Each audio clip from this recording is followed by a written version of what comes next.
The wind came off the plain like a hand that had learned to take.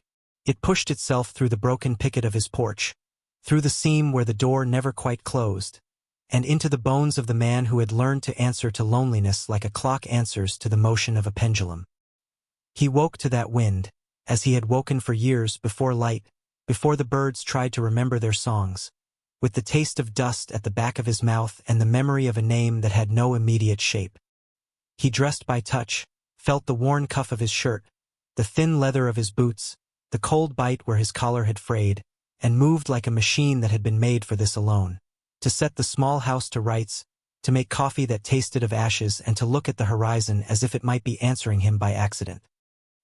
He came outside to feed the few horses he kept, their ribs not so long as they had been but still reminded of debt.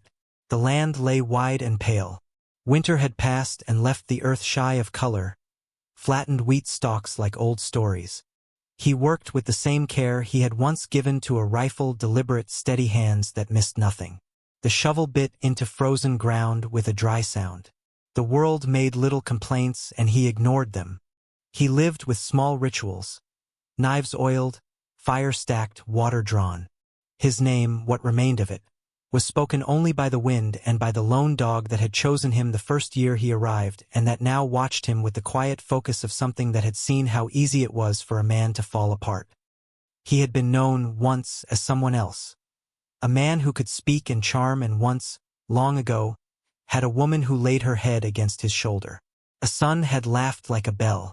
Those names and laughter were carved into his memory like a place on a hill where a grave would not take root neatly. He had left them there for reasons he never said aloud, and the leaving had made him a smaller thing. He had come back to the plain and learned the economy of silence. People in the nearest town said he kept to himself. They said other things in softer voices, that he was stubborn, hard as old wood, that he would not be coaxed by charity or insult. They were right in every observation except the one about hardness. There was a softness under his ribs that he guarded like an ember. The day the woman arrived on the road, he was mending a fence under a sky that kept looking like it might cry. He saw them the way hunters see movement at the edge of sight. A figure, then two, then the bright shirt of a child. They were not the kind of sight that belonged on the main track. They were the kind of sight that belonged in stories told at night to keep the dark awake. A woman wrapped in an odd shawl that did not belong to these parts, a child with hair like river reeds, and behind them, a man whose face carried the sort of hate that bends a person toward damage. They moved with the strange silence of those who had been moving all day, whose shoes remembered miles by the grain left in the soles. The dog rose and padded closer, ears forward like a question. He watched them without meaning to. A man does not always decide to look. The woman stopped where the track dipped into a hollow, and the man behind her spat the words first. They were words like nails, small and meant to catch. "You think farms here will be kinder?" He laughed, a sound that looked like it had been practiced for cruelty. "You think he'll give you a roof? For pay? You ain't got no coin. You ain't got no man to keep you honest." The boy, the child, clung to the woman's skirt. Her cheek was freckled with cold, and there was a thinness to her that made him think of a bird that had been traveling too long. He had no business, he told himself. There were no laws in his house that permitted him to take on strangers. He had no room, not truly. He had a bed that fit only him and a chair that held one more if he needed it. He had learned to measure his life in what he could keep. He had also carried for years a sting of guilt that made him move against his better judgment. When the man with the cruel face moved closer, there was a look between them the man had seen before in towns, in bars. The look of someone trying to place their right over another's head. The cruelty was worn like a badge. The woman did not answer. She stood like a figure that was part of the wind. He could have turned away. He had chosen silence too many times to think it a virtue. He could have watched the man shove them across the road like a shepherded flock, and he would have said afterward that it had not been his business to interfere. But something had shifted under his feet. Maybe it was the way the child looked at him, eyes the color of old wood, trusting in a way that had no plan but the human one, to ask. Maybe it was the charcoal of memory, the day he'd failed to stand where he should have stood. Whatever it was, he walked toward them, not with argument, not with a raised hand, but with a coat. He took the heavy wool off his own shoulders and draped it around the woman's thin ones. She flinched at the touch like a thing unaccustomed to being warmed by kindly hands. She did not speak. The cruel man frowned the way a man frowns when a plan goes bad and when all he has is pride left to lose. The child watched him with a seriousness that belonged to older souls. He said nothing. He had nothing of weight to offer. Gestures had once broken his own silence and pained him into a thinner honesty. He turned away after setting the coat over the woman's shoulders, because showing mercy was easier alone. He wanted to leave the scene without apology. But the world, which had already given him a name that fit him like a shadow, would not let him walk away entirely. They did not return to the town where folk might have had ready answers and less compassion. They veered toward his place like a small desperate bird finding perch. He found, later that afternoon, the woman sitting on his porch with the child between her feet, a small bundle at her side. She had not asked, but she had the look of someone with little gas left in the tank of asking. The dog lay across his boots as if to claim the newcomer was already part of his claim. He stood in the doorway, hands half in pockets, and watched her watch him. Her face was not the face of someone lost in the wild in the way that meant surrender. It was the face of someone who had traded safety for the chance at fate. "Name?" he asked finally, the single syllable of a man asking a small altar for permission. She looked at him. The manner in which she measured his features was familiar with an attention that said she was trying to decide if a person could be trusted with small things. Then she spoke a name he had not heard before. It sounded like water and something else, a syllable that belonged to a people he had not lived among. He learned it as you learn the curve of a new tool, by repeating it in his head until it sat easily. She called herself Nayeli. The child was called Little Hawk, though he did not yet fly. There were no papers, no coin.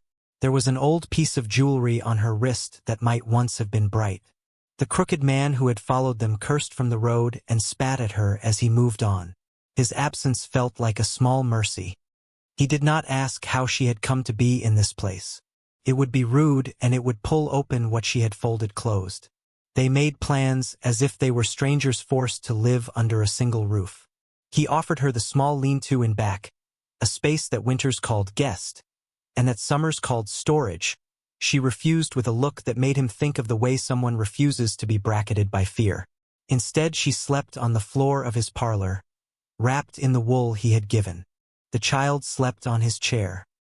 He later found a small hand under the blanket propping his wrist while he sat in the morning light, and the weight made him still in a way he had not allowed himself in years. They moved into his life like two quiet intruders who asked nothing and took everything.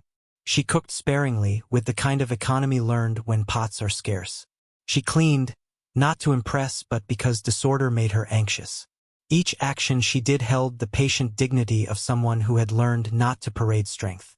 He watched her watch the stove, watched the way she cradled a tin cup, how her fingers trembled when she boiled water. It was a smallness that did not beg. It was an assertion of control where there had been none. She did not speak of where she had come from, or why she had come. Sometimes at dusk she hummed to herself in a language he could not name, and the sound made the house feel bigger as if the room had been taught another dimension. Days settled into a rhythm. He went out to the land and returned with bundles of wood. She mended the rugs and fed the dogs. The child played by the fence and would sometimes leave a crude pile of stones by the gate as a present. The man who had once been careful with words continued to be careful. He said less than 100 things in a month, and most of them were necessary and plain. He gave the woman little, but he gave her shelter. She gave him back something he had misplaced, the capacity to notice. He found himself waiting and listening for the small sounds of her world, the way she folded a shirt, the little exhale she let go when the kettle whistled. Her presence was not loud. It worked through smallness, and in that quietness, she became a slow cure. Rumors are the town's teeth. They bite where they can. Men in the general store spat conjecture the way they spat tobacco. "He's got an Apache woman in his house," someone said like it was a currency that raised eyebrows.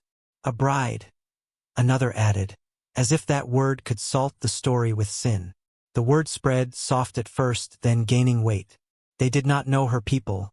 They only knew what they had been taught about people wearing feathers in pictures. They made a story out of her as if a story could stand for a truth. They said she had traded herself for safety, spoken as if safety were always a sale and never also a choice.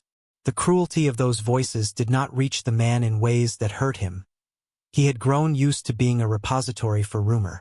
What the whispers did, quietly, was put a weight on her shoulders that had nothing to do with him, yet made him watch her as if she might break. She bore the town's glances with the same practiced dignity she used to gather wood. Sometimes women came to the porch with questions that had no good answers. They asked about her marriageability as if a person's worth might be tallied like bushels of wheat. Children were unkind in new ways, or perhaps old ways in new mouths. Little Hawk had one child at school who called him names that made him watch the horizon for the schoolyard's fence like a landscape that might step out of his reach. He could have answered with the hard clarity he'd once owned. Instead, he taught the child to find pride in the small things. How to stack stones, how to balance a spoon on his nose and fall laughing. The boy learned a kind of courage that did not wear a gun. In the evenings, when the lamplight threw tired shadows, they spoke in a language of gestures. She would lay his jacket on the back of his chair and he would notice, as if for the first time, the care of that action.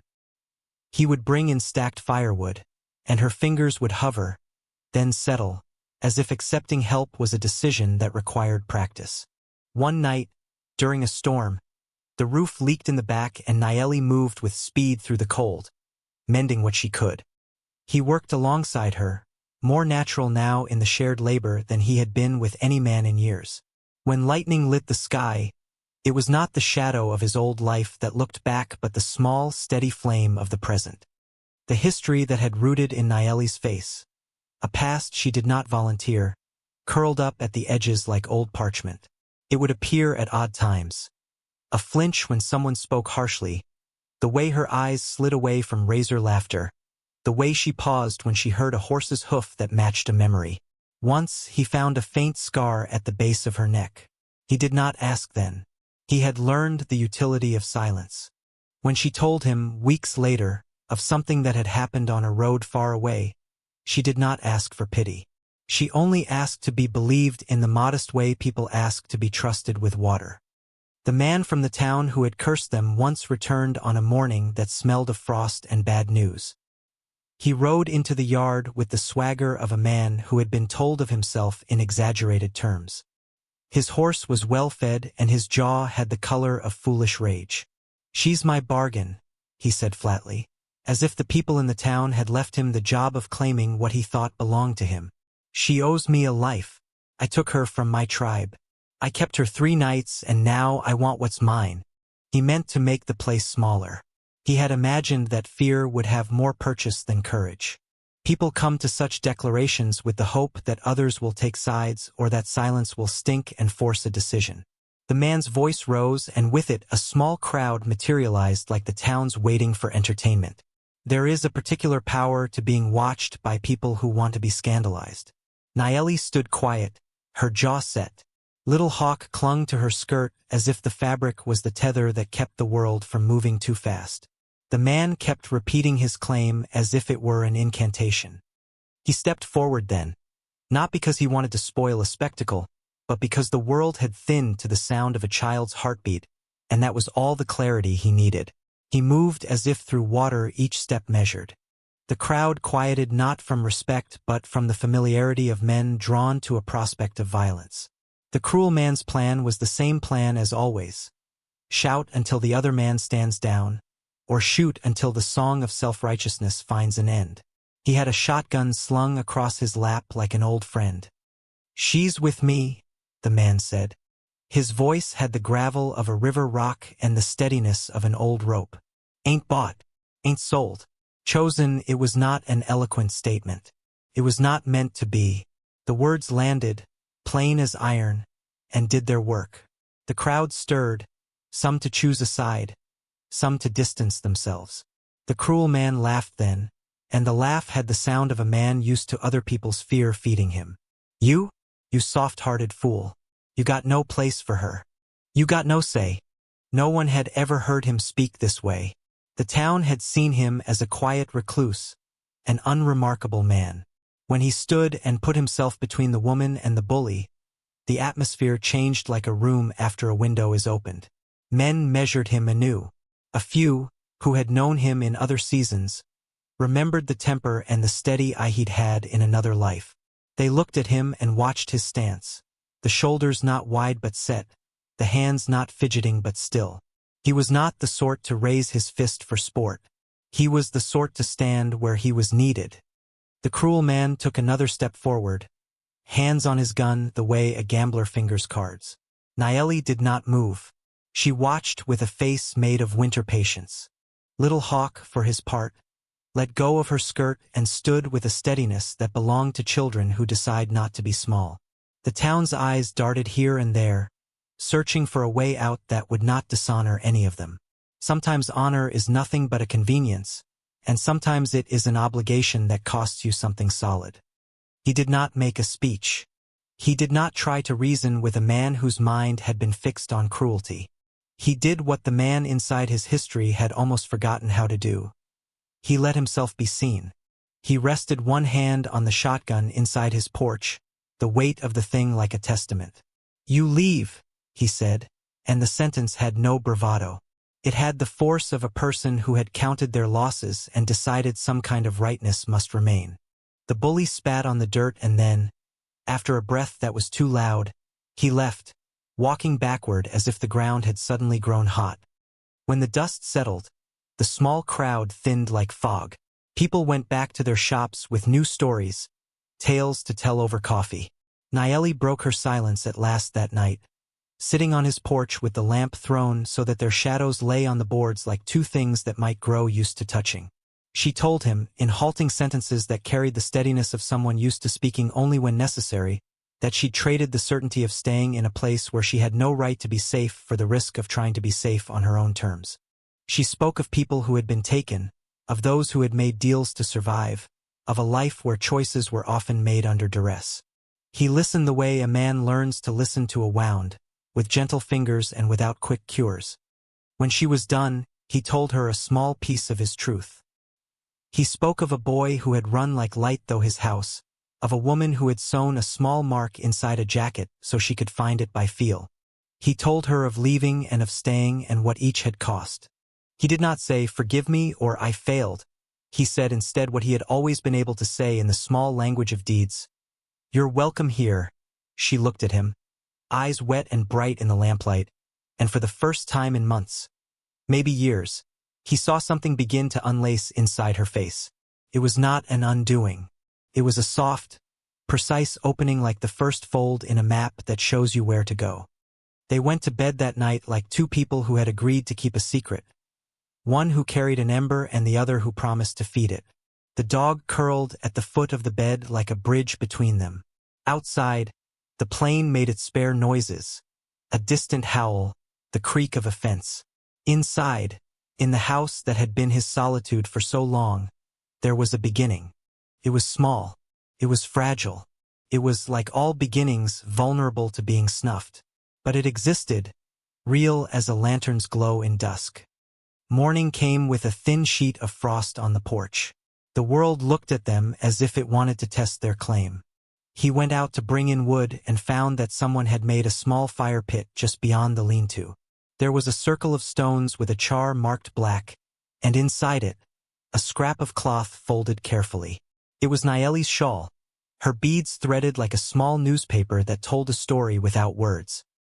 He picked it up and felt the roughness of the weave and the delicate embroidery that had survived a long journey. He put it on the fence from which it hung like a flag and then, without thought, took the shovel and turned a corner of the earth. He began to dig. The work was ordinary and honest. He worked until his arms ached and the sun leaned like a parent over the roof. She watched him from the porch at times, the child at her side, the dog at her feet. There was something in their watching that made the work not just labor but an exchange. He felt the small approval in the way she mended a tear in his sleeve without fuss. He felt it in Little Hawk's shout when he pulled up a spade of earth and found a small stone. The day settled into that rhythm, and for a while the world seemed to hold its breath and let them have their moment. But the plain keeps stories, and stories find roots where you hide them. Men with gossip in their mouths and loose courage in their pockets noticed the fire pit. They noticed the shawl. They noticed the way the boy looked at the horizon as if deciding which life to choose. It was not evil that tracked them, not yet. It was curiosity, and curiosity is the thin end of the wedge that can become a blade. There would be a moment, as certain as a new moon, when that curiosity would be turned into action. For now, things remained small and manageable and achingly human. He kept his gun by the door and taught Little Hawk how to stack wood without being rough. Naeli kept to her sewing like it was a prayer. They were becoming a household by the simplest of economies. Shared chores, quiet companionship, the small rituals of coffee and bread. He had folded himself down into these rituals as if into a second skin, and for the time being it fit. There was a sort of courage in that, a courage that did not announce itself by sword but by staying. He was learning again what it meant to be needed and to offer need in return. It would not be the romantic sort of thing. It would be a series of decisions made across the years, to wake, to feed, to cover, to hold. But already, like a slow root, trust had begun to take hold. The wind came early that afternoon, cutting the plain with a thin, gray mouth.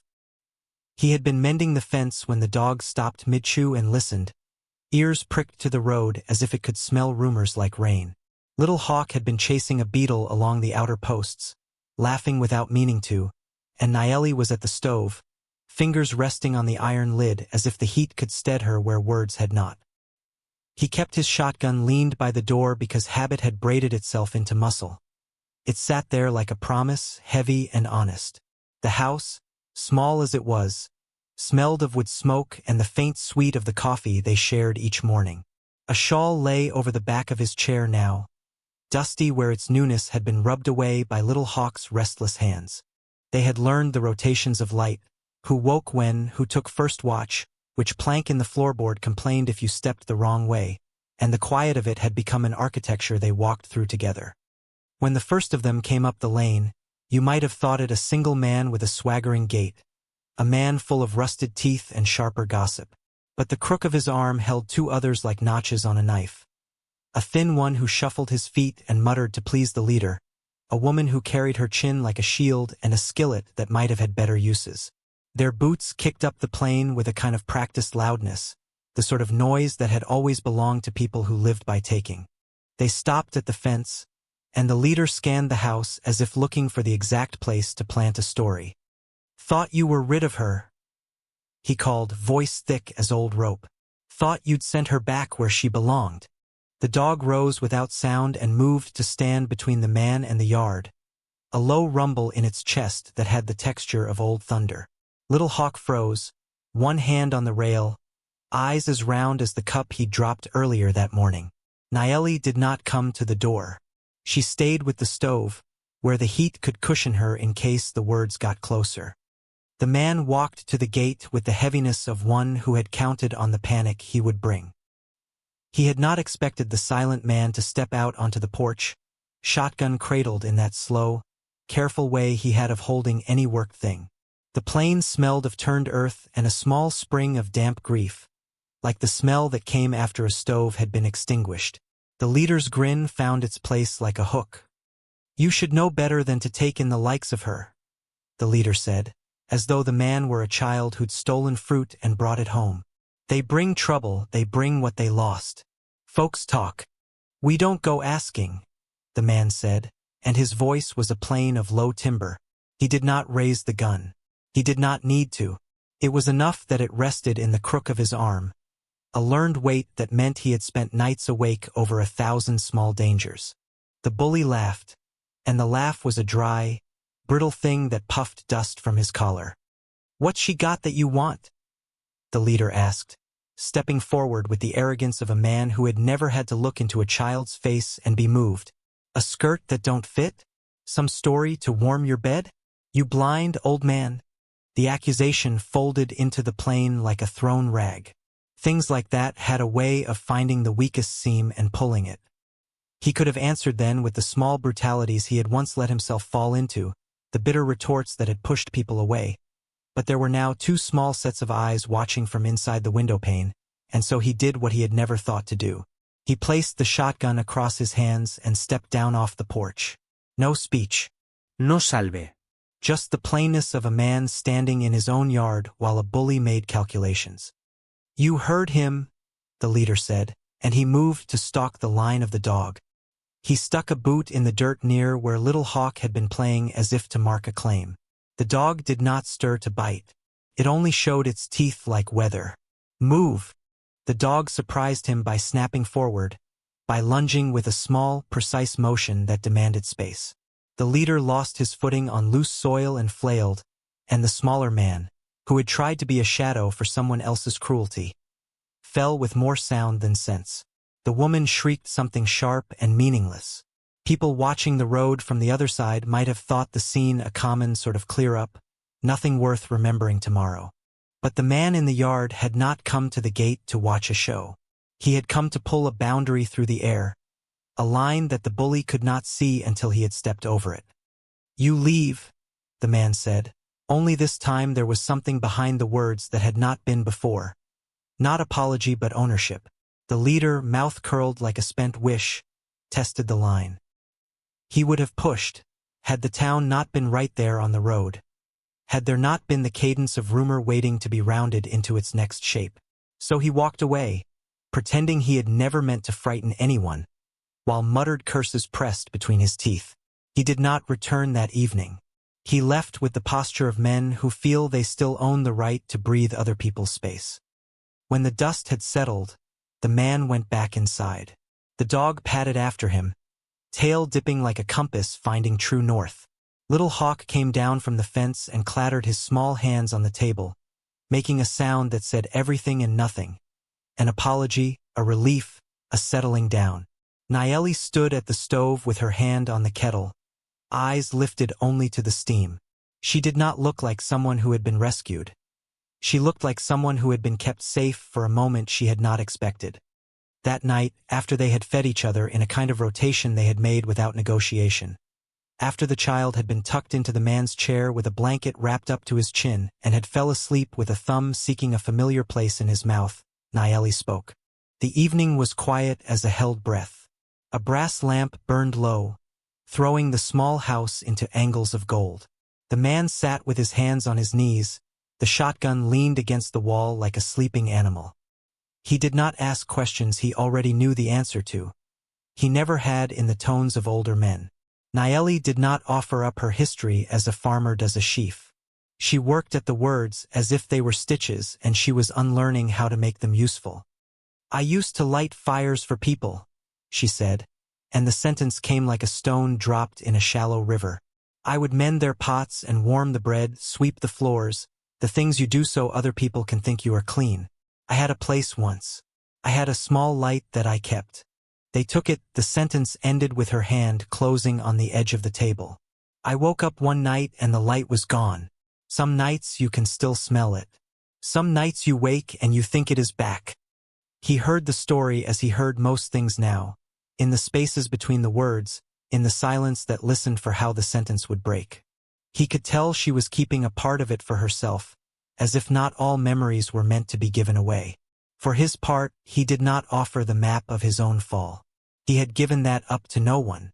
Instead he made coffee and they drank it, and the night took them, slow and certain, into sleep. Winter crept toward the plain not with a dramatic thunder of change but with the patient dimming of light and the stiffening of surfaces.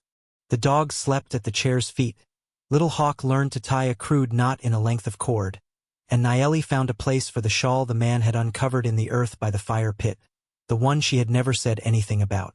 It had appeared half-buried where he had been digging, the dirt clotted into the thread like small, stubborn stains.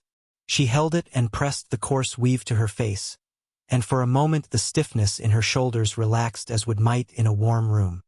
People in town noticed, as towns do. They noted the light in the small house, the smoke that now rose more often than it had before. They saw Nayeli at the market, buying a small bar of soap and a length of reel. Rumor is a species that feeds on the edges of things. The leader's absence had not been the final sermon. Gossip had its own hunger. Some said she was a thief who had come to steal a man's last days. Others said the man had bought her like a thing, and that men who did such things were simply buying their own ruin. Nayeli heard their names passed like currency in the square, and she flinched as if each coin had a small, hot edge. Then, in the half-light of an early spring afternoon when the snow had given up more grudgingly than anyone had expected, they came back. It was not one man this time but a kettle of them.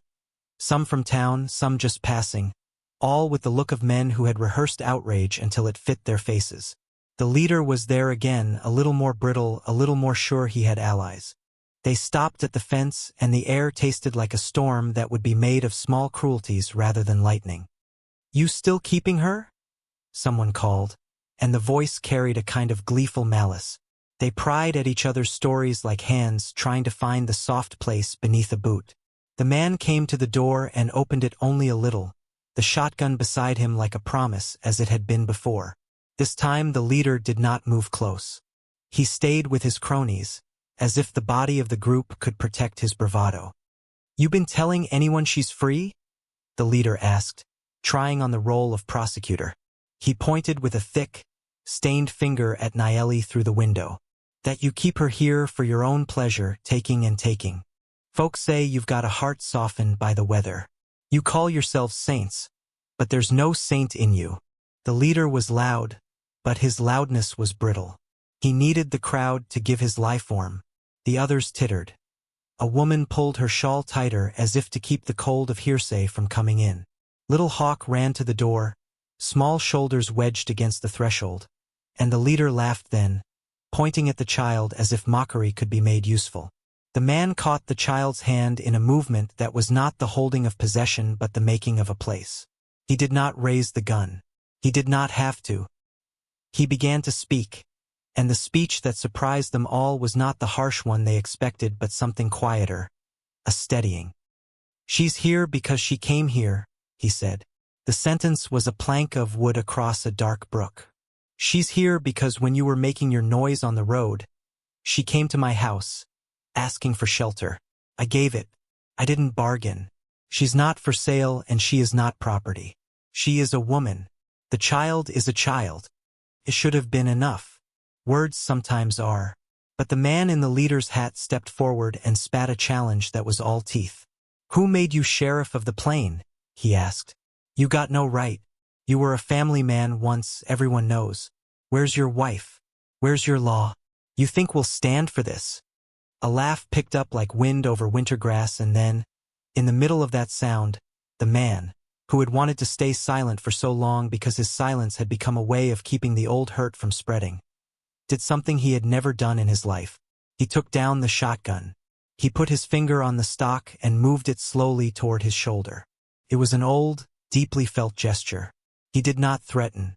He simply showed the thing that meant he could keep them from going further. The leader saw it like a man seeing a remembered cardinal point. He stepped back, not because the gun would touch him, but because the man's readiness made him consider what it meant to cross a person who had nothing left to lose but their own terror.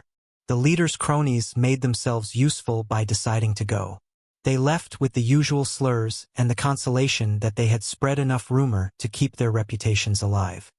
That night, after the men had gone and the house had settled with the soft sounds of eyelashes flitting like moths against a lamp, Nayeli came to the man with the shawl in her hands. She did not speak right away. She only sat, the shawl draped over her knees, watching the smoke go up the chimney.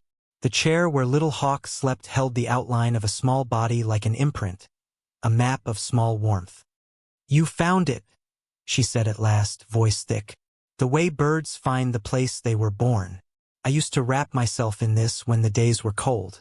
It smelled of her, my mother. I thought I had lost everything when they took the light. I thought I had nothing left." He listened. It was a strange thing how much the hearing of a man who had made so few promises meant. He had little to give in the way of comforting words. He had learned that small actions could be pledges more sustaining than any oath. So he took the shawl from her hands and folded it, making the edges neat as if aligning something back into its proper place. He put it over the back of a chair where Little Hawk could see it and where Naeli could reach it with a touch whenever the wanting came like weather. They developed rituals like little oaths. They began to leave food at the table, not for ghosts but as an offering to the possibility that this fragile order might grow. The man repaired the fence with deliberate patience, teaching Little Hawk how to hammer a nail without swinging his arm like a child's. Naeli learned to sew the holes in shirts and in the lives of those they met, finding ways to sparingly give help to the neighbors who came with real need and not the appetite for gossip. The dog learned to lie by Naeli's feet in a way that made her stop forgetting how the weight of another being could be a map back to trust. Spring arrived fully then, not as a bright revelation but as the slow loosening of winter's knot. The land turned the soft green that comes to places that think the world will sustain them. Children in town stopped by sometimes with eggs or news. Older women dropped off bread. Men brought spare hands when the plow stuck. They came and they left like weather. Little Hawk grew taller by tiny measures. His hands became capable of holding a cup without trembling. One evening near the end of that spring, when the sky had the specific slate of a day that promises rain but gives a hush instead, Naeli sat on the porch and watched the man work on a rocker he was carving from an old plank. It was a small thing, the back curved like a promise made to a tired body. He worked with a sharpness to his hands, the blade taking curls of wood away with the economy of someone who had learned how to save what mattered. Little Hawk ran around the yard, a small comet, and the dog lay by the gate like a sentinel made of fur. "You didn't tell me what you wanted," Naeli said, voice low and careful as a child sneaking out of bed to look at a sleeping star. She had not asked because she knew some things required space to be asked, and she respected that of him. He stopped carving and looked at her. His hands were dark in the fading light, the skin creased like maps. "Wanted," he said. The word came out small, as if he were feeling for its shape. "For you. For what you wanted when you opened the door." She watched the way his jaw worked. "Some men want to fix things. Some want the past to be less loud. I know you. You wanted something that wasn't a bargain." He set the blade down and wiped his hands on his trousers. "I wanted a piece of quiet I could trust," he confessed. He had always intended for his confession to be useful, not ornamental. "I wanted someone to leave this house with in the morning and not be afraid of what waited outside. I didn't know if I could have that again. I thought it was foolish to hope. I thought more of the things I'd lost than the things I might find." Naeli's shoulders loosened as if a knot had been untied. She moved closer to him and reached out, not to take his hand in a possessive way, but to make a contact that was a map back to gentleness. She laid her fingers on his wrist, feeling the pull and give of muscle. "I didn't think I'd be able to trust again," she said. "I didn't know if my hands would remember how to keep a bowl without taking it. But everywhere you stood, you made a room for us. That's what I wanted most."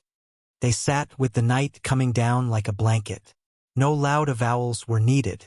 They had, between them, been making a form of life that required little speech and many small promises kept.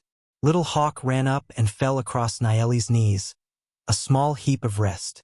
The dog curled his tail around the sleeping child's foot as if to make sure the warmth would not leak out into the cold.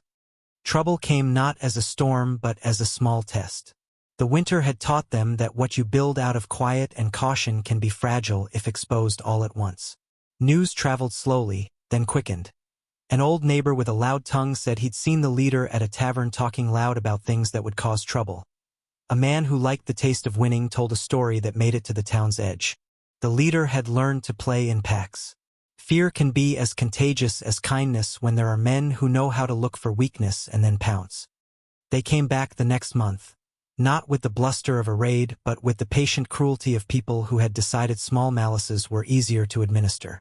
They did not come to take Naeli by force, but to name her again and to make the naming sting.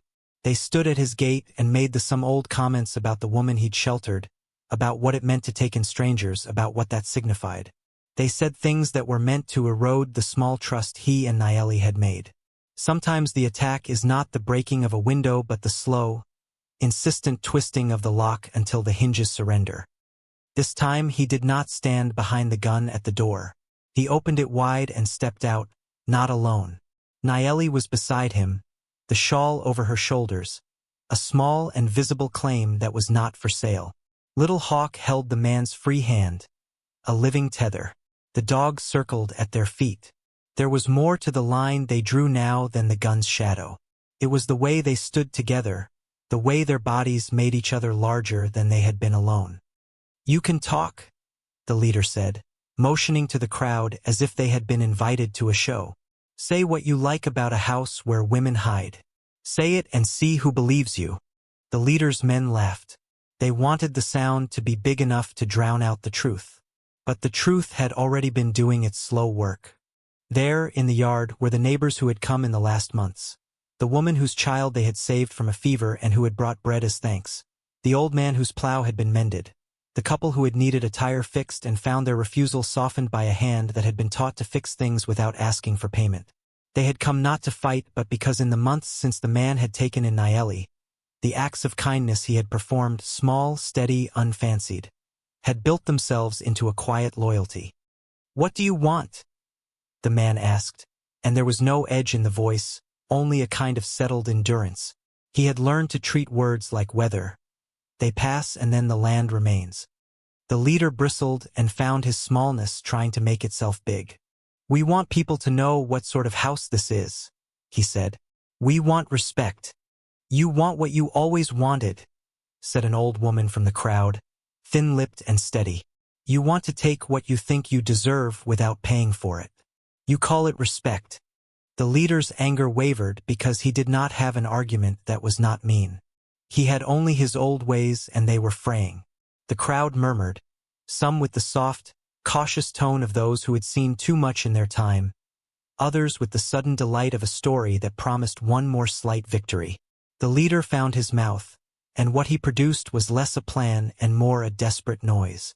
He stepped forward now, daring, moving as men do when they decide to force fate because it seems kinder than sitting with their own discontent.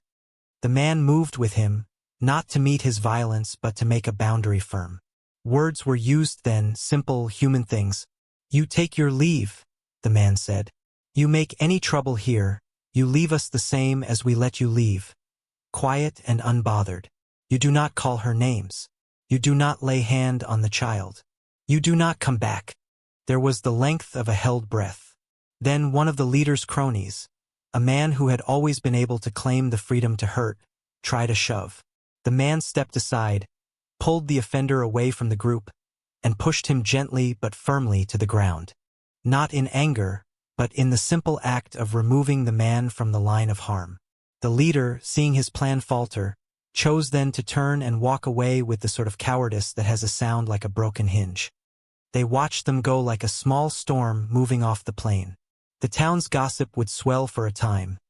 Men like the leader would find new toys to make themselves feel taller. But it mattered little now. The people had seen, and seeing builds its own hard shelter. That night they sat in the porch light, and there was no grand speech. There was small talk about the weather, about the thickness of the bread, about whether the chair Little Hawk slept in might one day be a bed. Nayeli sat with the shawl folded across her lap. The man touched the shawl with a finger and then, in a gesture of a man who had learned to give his tenderness away without shame, he reached and took her hand. Little Hawk, awakened by something small, came and curled up against them both, a promising knot of limbs and warmth. The dog pressed its head against the child's foot and sighed. In the end, the work of forming a house was less heroic than it had been imagined by the loud. It was grinding and patient. It was the way one learns to pick up a small stone without noticing the blood on the thumb, the way one learns to make a meal last a day longer, the way one returns the borrowed cup with a pie. It was the way they dressed the wounds that gossip would bring, the careful stitching of life that takes place when you decide you are worth keeping around. They planted a small garden near the hearth, a row of beans that each of them tended like a promise. Little Hawk learned the song of planting, soft words like seeds, and sang it at each furrow. He learned the names of the stars in the way children learn maps, the points that can be trusted. Time loosened the edges of hard things. The shawl, washed and dried, became a familiar weight. The rocker carved from that last plank became real furniture. When the man sat in it, he would close his eyes and the house would feel like a country in which he had the right to belong. Little Hawk grew and his laugh filled the rooms. Less an echo of pain and more the pure music of a child who has been given reasons to stay. Nayeli learned to trust the morning again, to place a kettle on the stove and feel the heat as though she was being warmed by the idea of living rather than merely kept alive. There were no sudden reconciliations with the past. The leader found new targets to harass until the town itself turned its back on him for being uselessly cruel. Sometimes the man, walking out in the rain, would think of the family he had once been and the parts he had missed like a missing board in a floor. Sometimes Nayeli would touch the place on her wrist where the work of fear had left a thin scar and remember to breathe. But such small things were less important than the large pattern they had woven together.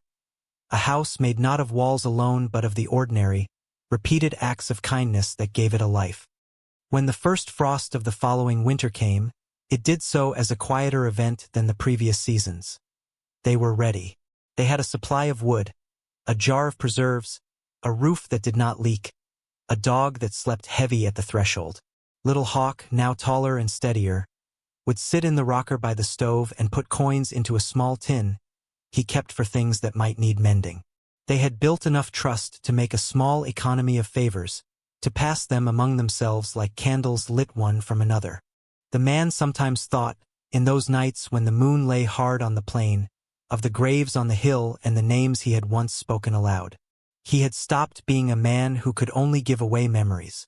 He had learned how to keep a present that was generous because it was chosen. On the last night of that long winter, when the air had the brittle smell of old snow and the stars were as sharp as small decisions, Nayeli and the man stood at the door for a long time. Little Hawk slept in the chair, curled into a small shape that looked like hope. The dog pressed itself against the threshold and breathed slow. The man took the woman's hand. No words could capture everything they had accumulated. They needed none. They had built a house out of the plain materials of life. Shelter, work, warmth, the steady refusal to let small cruelties define them. They had made a family not by statute but by the daily tending of living things.